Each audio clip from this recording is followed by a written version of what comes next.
warroomsports.com. Get that mobile app. Basketball fans, welcome to an episode of Court Vision. That's right, we are back.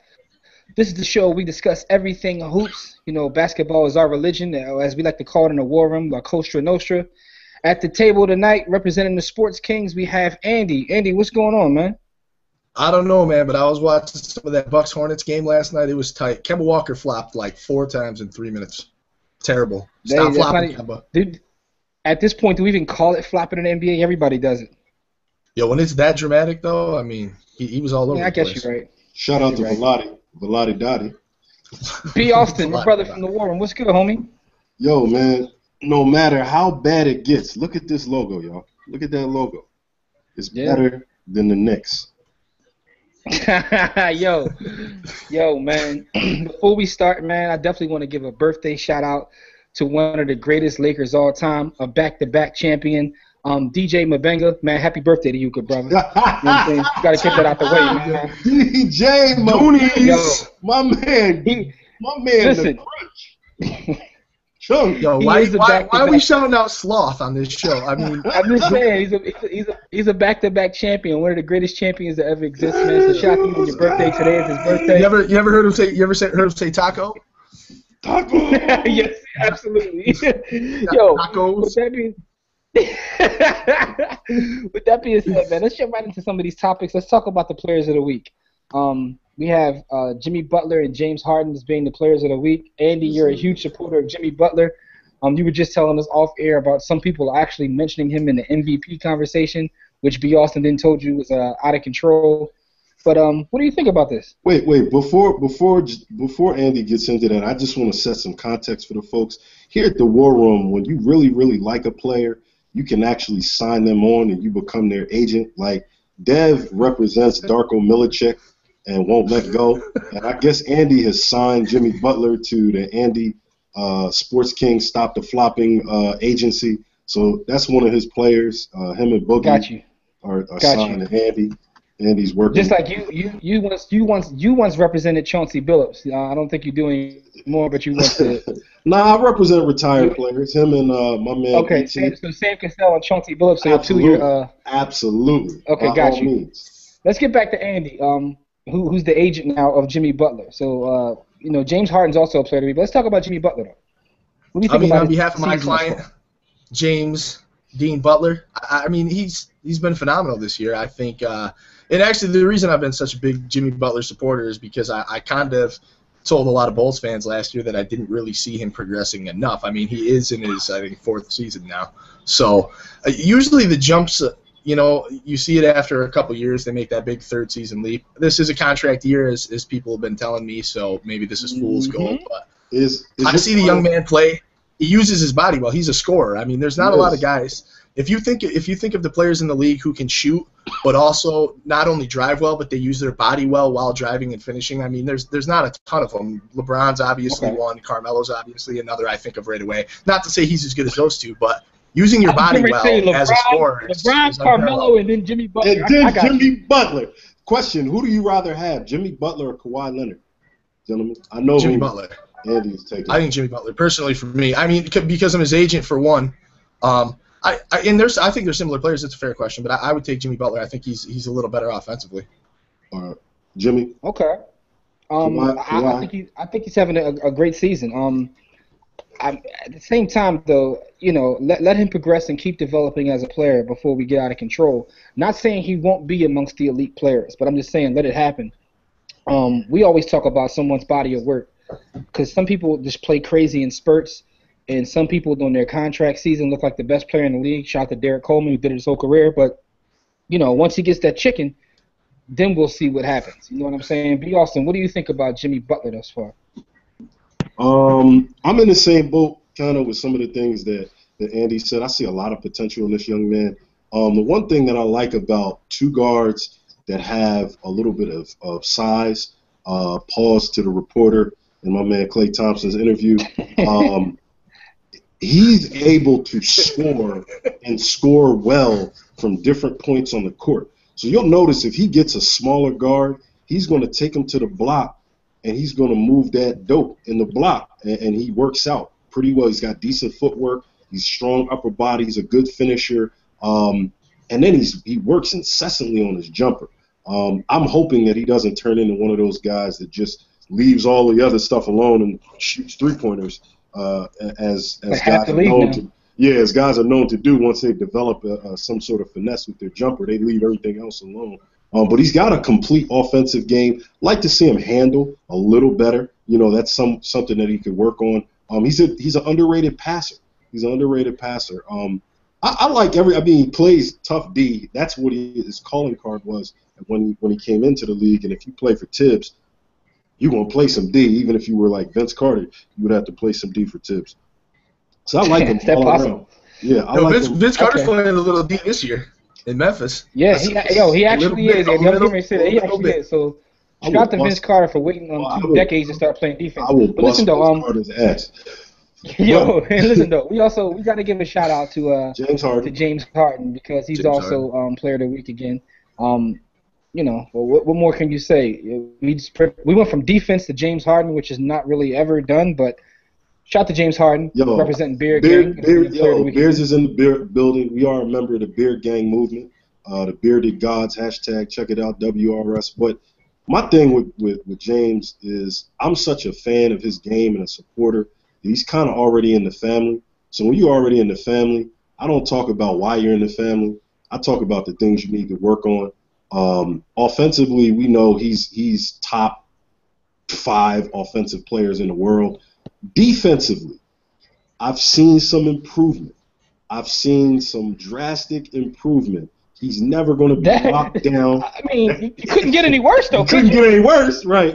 I mean, well, trying makes the difference. Trying. I've seen effort.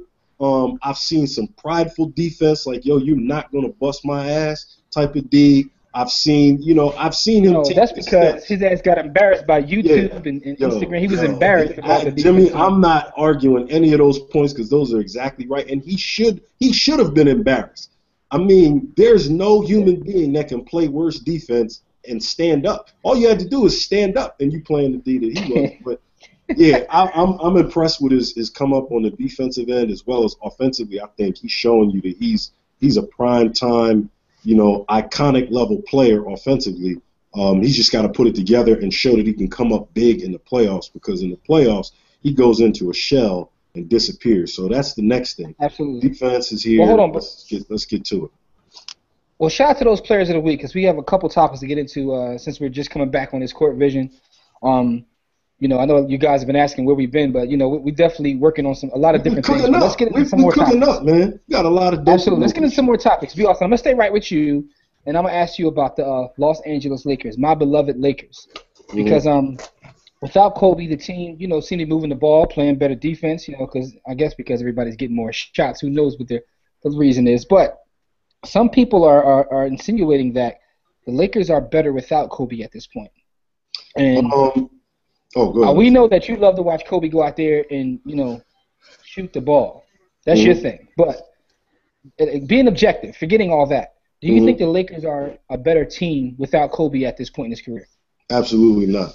I think that what's happening is this is the culture of immediacy combining with a herd mentality mixed with a little bit of pom-pom, which is our little thing for prisoner of the moment, pom-pom, #, look it up.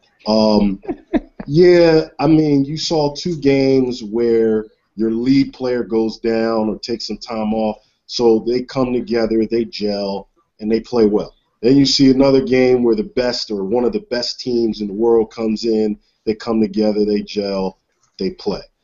Overall, this is a D-League level team in terms of talent. Kobe is working with precious little in terms of who he has to pass to and why should he pass to them.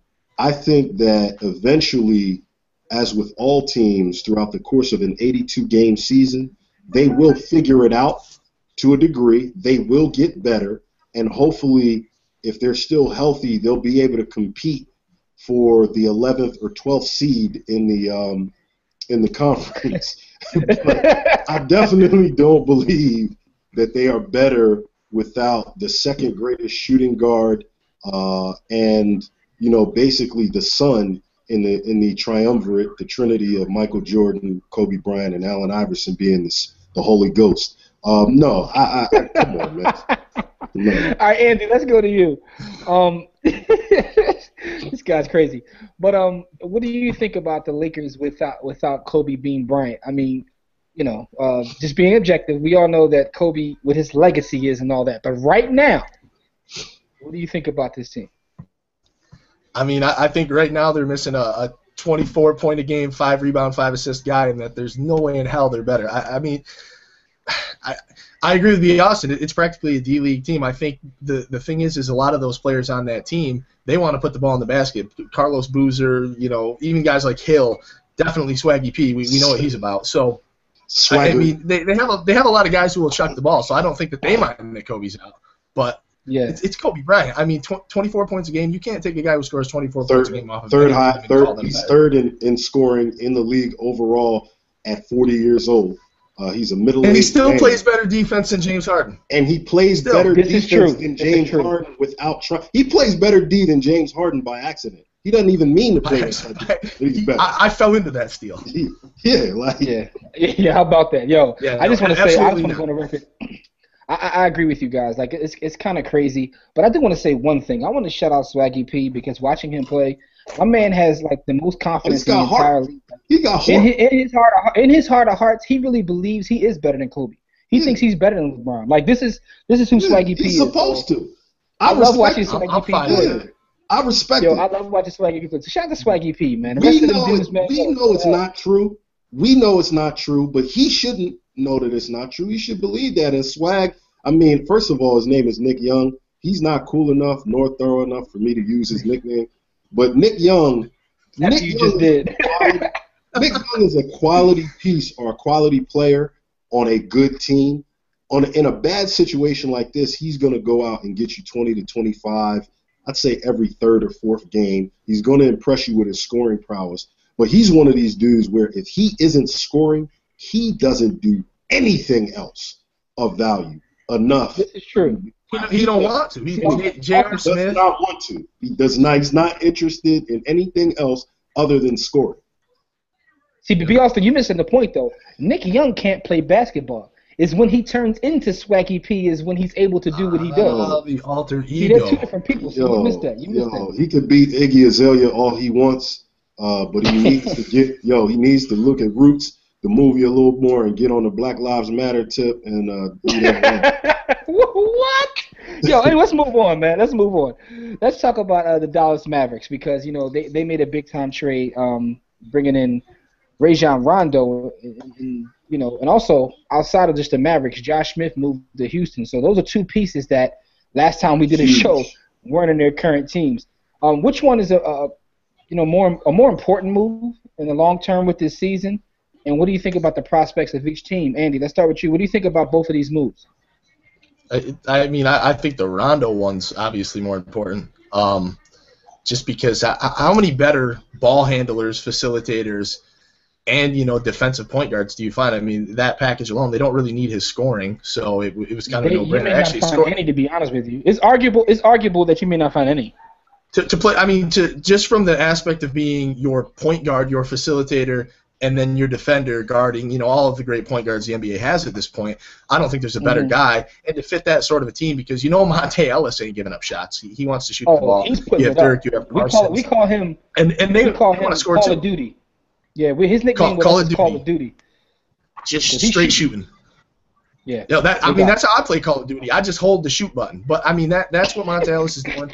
And I think in the couple of games that I've watched, I've only caught 2 since Rondo's been there.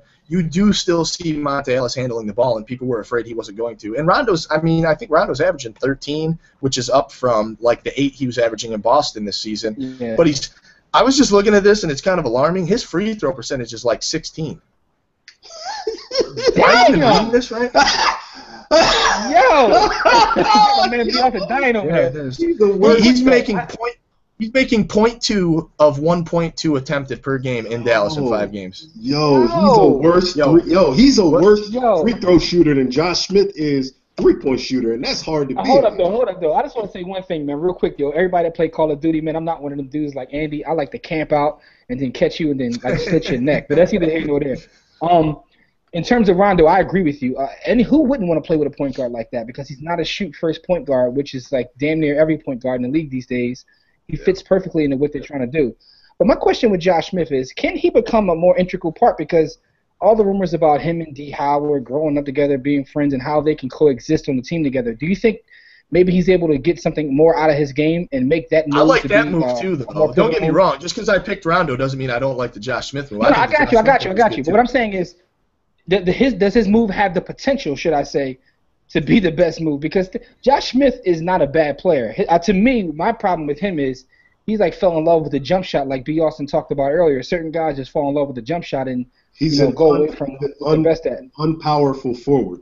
Yeah, that's what he calls him, an unpowerful forward. He's lost some athleticism too. I mean, I do think it's a good move for Houston, because that's where he should have went in the first place. He took that money in Detroit. Shout out to Melo.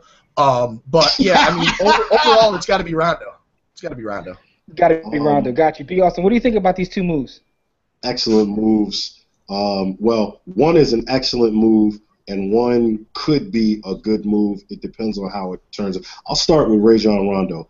Outside of him getting along with Monte Ellis, because they're both bipolar and they both have issues and they kind of a little off, but that's in the locker room. On the court, this is an amazing move for Dallas in the long run.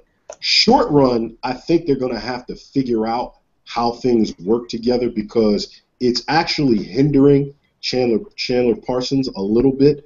But I think that the problem is the fixes have to come on the fly, and they don't have a training camp to go through to kind of gel and kind of put things together and install things. Okay. I think if they hold this team together over the course of 2, maybe even 3 seasons, this would be an amazing core starting 5. As you said, Rajon doesn't really care about scoring. That's the funny thing about him. He's such an amazing talent. Rajon Rondo can go out and get you 20 to 25 points a game. How? We don't know, because he can't shoot. He doesn't make layups, and he misses foul shots. We've seen him. Foul shooting is dreadful. We've seen him get 20 to 25, and he's very clutch. And he takes, certain things personal. Like when LeBron shows up, he thinks LeBron is soft, so he goes at LeBron, and he damn near had 40 on the Heat one time. If he did, I think he did. How does Rajon? Well, that's good though. That's that competitive nature.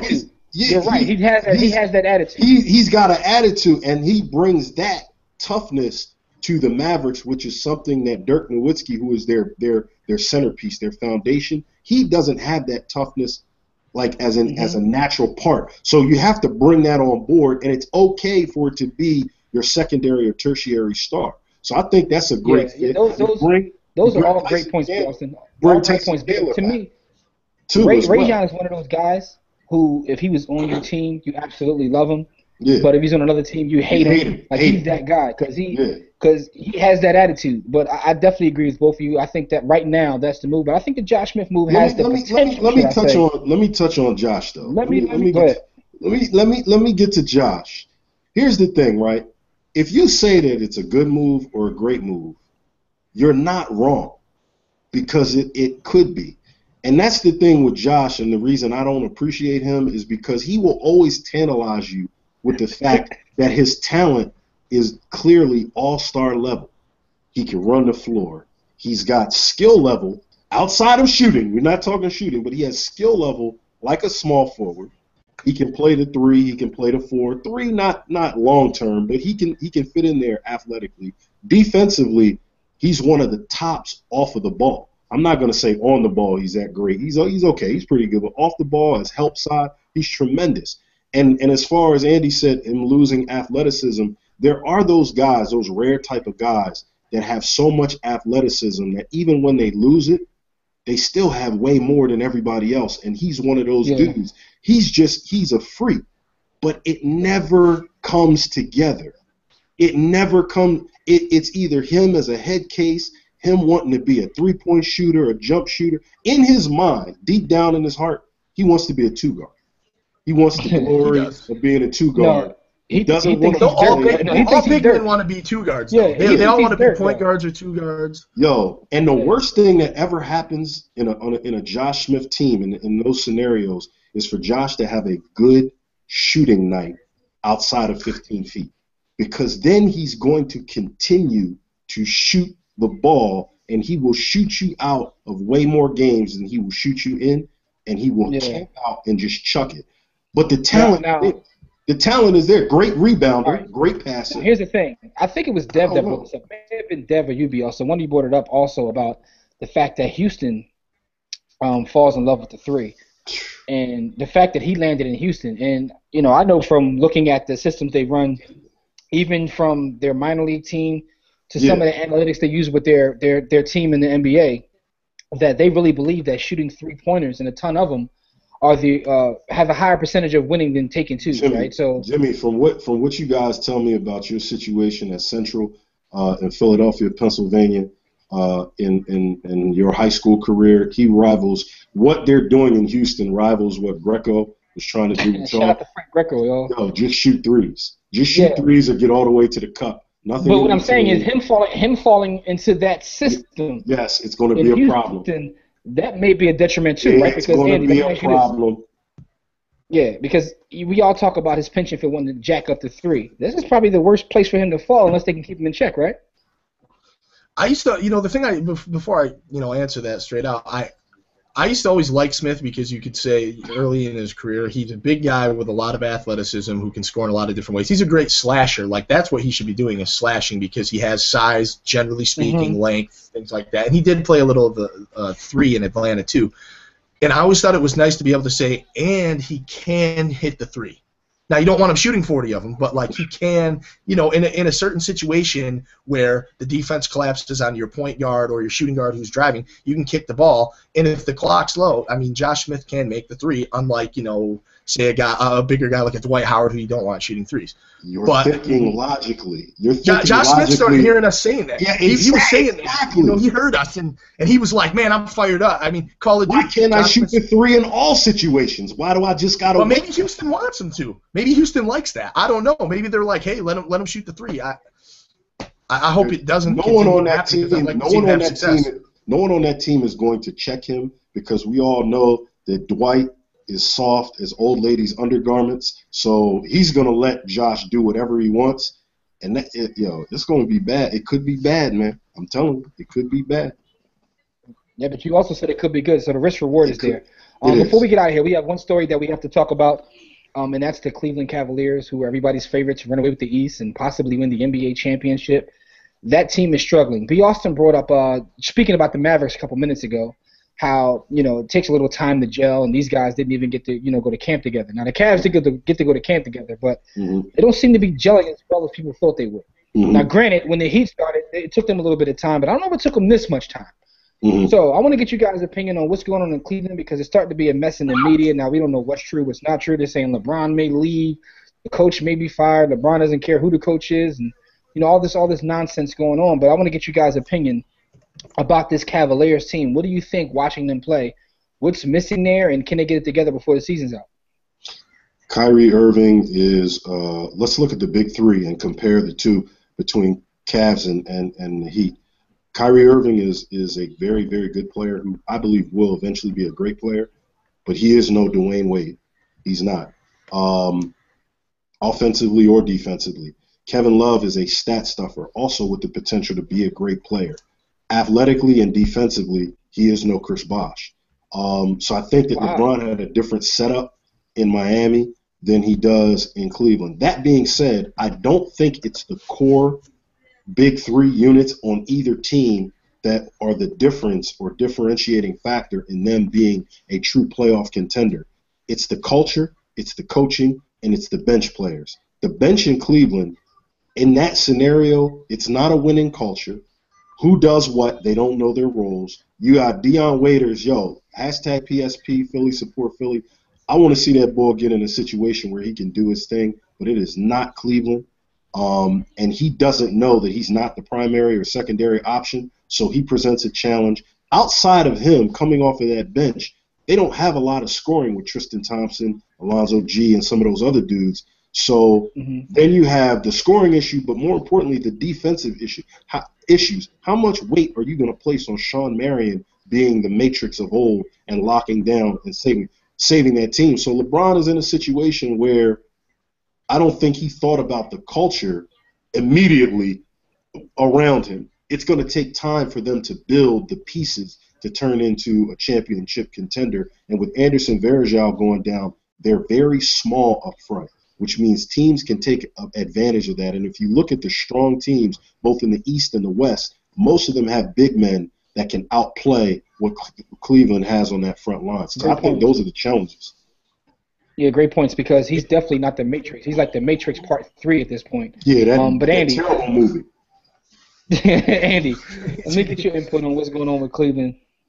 I think, and the thing about Anderson Varejao, and everybody keeps talking about the size and that, and he's a great rebounder, but he did nothing for rim protection, in my opinion. I mean, I think he's good. He's good he can play a little defense on the ball, but as far as protecting the rim, he plays like he's 6'7". I mean, he runs around a lot. He's an energy guy, so you do need that. Nothing against Andy. Shout out, get better soon. But I think David Blatt's the problem. I never understood this signing, and I feel like Dan Gilbert, as soon as LeBron came back, said, shit, what am I doing with this dude I think he's from Israel. He coached in Israel, David Blatt, and I just didn't really ever see the connection, and it seems like guys ignore him in huddles. If you just watch the games in the little 20-second clips they show on the sideline, I've definitely seen that. I've seen LeBron step in front of him. Like he doesn't demand that respect. You have to. If Spoelstra, and shout out to Spoelstra, because I gave him a hard time when he first, came into that situation with the Big Three in Miami, but he rode the waves. He did a good job. And I think he still does a pretty good job. He proved himself. He didn't take any guff. Like he demanded the respect of his players. And David Blatt has to do that, or he has to go. But here's my thing, though. He knew that he had the big man, meaning Pat Riley, that was backing him 110%. So it was easy for him to step up and say, "Yo, you guys are going to listen to me." When you know that your ball, I don't know if I feel that. I'm gonna go get my dad. Like Or what? I always thought he might be but scared that Riley might step out of the office and try to take his job. I was thought maybe he had that chip on his shoulder, the Reaper on his back. But you know what? I think it's kind of what B. Austin said. One thing that people lose all the time when we talk about sports, because they're about athletic feats and teamwork and yada yada yada, but culture is one of the most important things, and that's throughout every sport, whether we're talking football, basketball, I agree. Culture is important. And when you look at what happened in Miami, I mean, you can say what you want to say about Pat Riley, but there still was a culture there. You know what I mean? Like in Cleveland, what is their culture? Even when the Cavs were winning before LeBron left, like what was the culture? There really was never a culture or anything built there. So the thing is, those fans expect to be disappointed. Well, and Jimmy, to your point, culture brings about character. Now, I'm not questioning any of these dudes' character necessarily, but within the context of I'll say the end of games.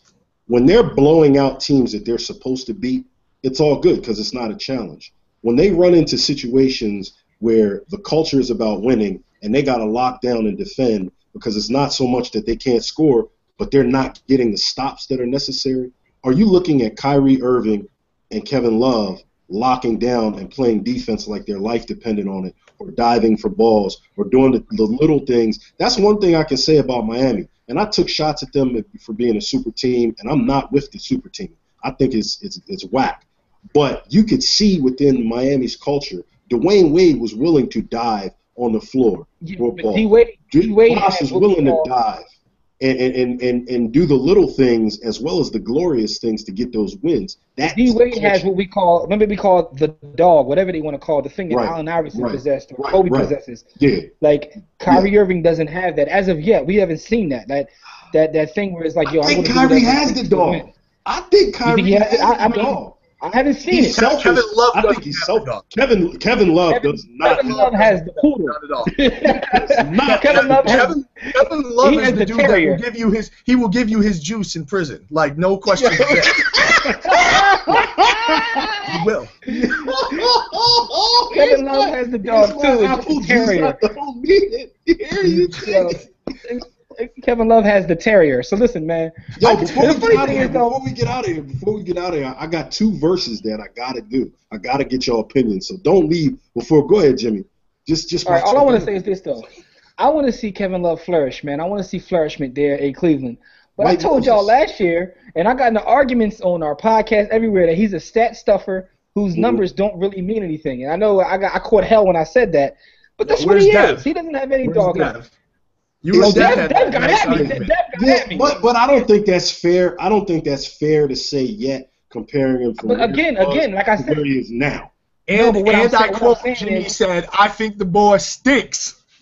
No, but what I'm saying, B. Austin, when you watch him play, that's he stuffs the stat sheet. He does. It kind of like it's what I said. Now again, you know what? LeBron is the career killer, or the damn. You blaming LeBron for killing? No. Listen, all right. This is what I'm saying. The career killer for big men. If you're a guy that can go to the block and get busy, or the mid post and get busy, when LeBron comes to town, yo, you gotta get out of there because I need that room, yo. You gotta come up off that. That's why they're fortunate enough to have Kevin Love's strength is rebounding, offensive and defensive, and then shooting. He's a hell of a shooter, but he can't even get around the rim because LeBron is saying, "Get out of there and catch this outlet pass." I got what you're saying, but the last couple seasons watching him play, before he got to Cleveland, he had got away from posting up and using those moves anyway. He did it from time to time, but yo, he fell in love with the jumper. He fell in love with the jumper. Oh, now he don't get a chance to get a post up. And especially when he lost that weight. When he lost that weight, he was like, "I'm not banging down there no more." He was a shooter. He turned into a straight shooter. He's a good passer too. I think they could still get it together. 18 and 12 isn't bad. I mean, they're only a few games behind the Bulls at this point. Oh yeah, and again, they're in the East, right? So I mean, again, they can't get it together. And if they figure it out, like B also said, get that culture together. Now, whether this coach is the answer, I don't know, but I think he'll be there for this season. You know, do they need to bring a name coach in or someone who can just walk in the room and automatically get respect? I don't know. Mike Brown will probably be their coach again. You know how that is. I will burn Cleveland down if they do that. Listen, you start burning yourself. I got two verses before we get out of here. I wanted to ask you. The first is I saw this somewhere and I needed to get opinions. Damian Lillard or Russell Westbrook? Who do you guys choose? I'm taking Russell healthy. I'm taking Russell Westbrook 10 times out of 10. Wow. Me too. I agree 100% of the way. Damn, that makes three of us. So nothing against Dame though. Dame is dumb nice. He dumb nice, but to me, Russell Westbrook is like, yo, he's an elite level player. He may be arguably top 5 in the entire planet. Yo, he is the dog. He is the dog because I don't even think we need Frank. Where's Frank? Frank will go against this. Yeah, we'll go against it. All right. Yo, shout out to Frank too. Shout out to Frank, you'll be back, and shout out to Dev too, because Dev hates when we say somebody's the best on the planet. Yo, my last verses before we get out of here, and definitely weigh in, viewers in the comments. We want to hear from you. My last verse is the best center in the league. Is it Boogie Cousins or Dwight Howard? Now we already know which way Andy is going. But Andy has already signed up Boogie Cousins to his he's on the label. Yeah, it's Boogie Cousins and Jimmy Butler as two main. Their lockers are next to each other. Yeah. But listen, man, Boogie Cousins, right, has the potential, in my opinion, to be one of the all-time great big men. Now, before y'all start killing me, I really believe that. No, I agree. I agree with it too. He's always had that upside, but the problem is getting him mentally to to night in and night out to play the way he has, the ability to play because he's always been lazy. I always tell the story where I went to the Sixers game and watched him play the Sixers. And doing the layup drills before the game started, my man was on the bench sleep. Like, he didn't participate in the layup. And this is a true story. I sat there and watched it. I'm like, yo, what's going on? But in that game, I think, Jimmy, you told us he had like 25 and 12 and 3. Yo, and that's the thing. The thing is, when he got out there, he did what he did. But my man wasn't about that practice. He wasn't about that, warm up. All that is from that time. Yeah, when you're 260 pounds or so and you can from 16 feet spin move on 2 defenders, fading out of bounds and shoot it over the corner of the rim, that's one of those. That's like a Tracy McGrady, just too much pure talent. Why work? And neither one of us answered the question though, right? The question is who's better, right? Right now in 2014, I got to keep it a bean. I still may take Dwight right now, but that's changing pretty fast. Let's put it that way. I'm taking Boogie. I'm taking Boogie. I know y'all will, but I'm not. I feel you, and you're probably right. So I acknowledge my bias. I'm just against these new ninjas, like these new type of guys. And Dwight Howard is the personification of these new guys. Like he's soft, he's lovable, he's cuddly. He might live an alternative lifestyle. He listens to Drake, right? He listens to Drake. Ha! Surprise, he's in touch with. No Aaron Rodgers. I'm not with. He doesn't want to compete. Love that. He doesn't want too much pressure. He doesn't like playing with guys that like to win too much, just win a little bit. So I'm automatically Boogie doesn't want to shake your hand if you're playing again. So he's old school to me. Give me Boogie, man, all day. So with that being said, B. Austin, your favorite team in the league should be like the Memphis Grizzlies. Of course, because we can get money together and then they can go play. With that being said, gentlemen, welcome back to Court Vision, man. We had a ball. As always, listen, subscribe to the channel, share this video, comment and let us know what you think about anything we talked about, any other topics you want us to talk about within the realm of basketball. Shout out to everybody we talked about, man. Once again, DJ Mbenga, happy birthday, man. As we always say, don't accept mediocrity. Be steadfast in the war against ignorance, and we shall see you chumps on top. WRSPN.com, WarRoomSportsTV.com. Yeah, all that good stuff. Sports-Kings.com. We out. Kuwait, it's the war room with 5 nights at the round table. 5 Philly guys, diversified.